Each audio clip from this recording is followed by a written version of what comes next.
How does binding versus non-binding arbitration work in personal injury cases? When it comes to personal injury claims, arbitration can be a key player in resolving disputes without stepping into a courtroom.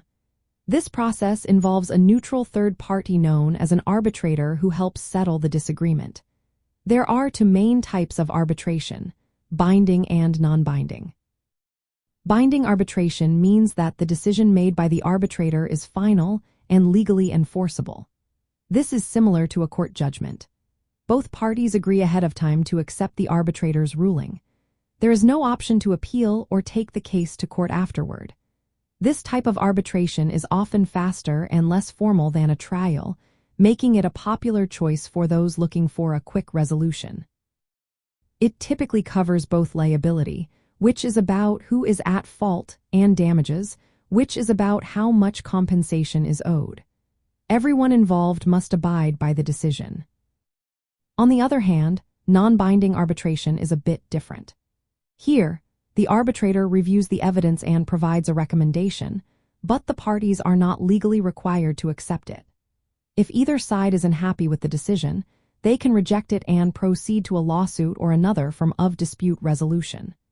This type of arbitration can be particularly useful as it gives both parties a clearer view of their cases, strengths, and weaknesses. Sometimes, courts even order non-binding arbitration before a trial to encourage a settlement. There are some practical points to keep in mind when considering arbitration in personal injury cases. First, both parties must agree to arbitrate and decide whether it will be binding or non-binding before starting the process. The arbitrator is usually a retired judge or an experienced attorney, and the fees for the arbitrator are typically split between the parties. Another important aspect is that arbitration proceedings are private and confidential, unlike court trials which are public. This can be appealing for individuals who want to keep their matters out of the public.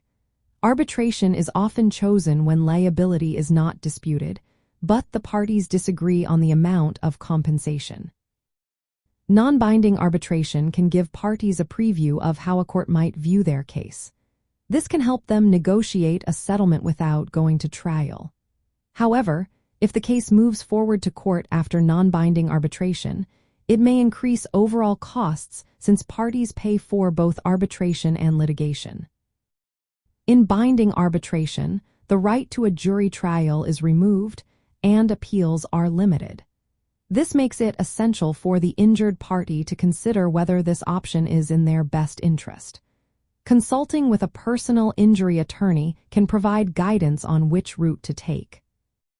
In summary, binding arbitration results in a final decision that resolves the personal injury claim without court involvement, while non-binding arbitration offers a recommendation that can guide settlement discussions or lead to further litigation if rejected.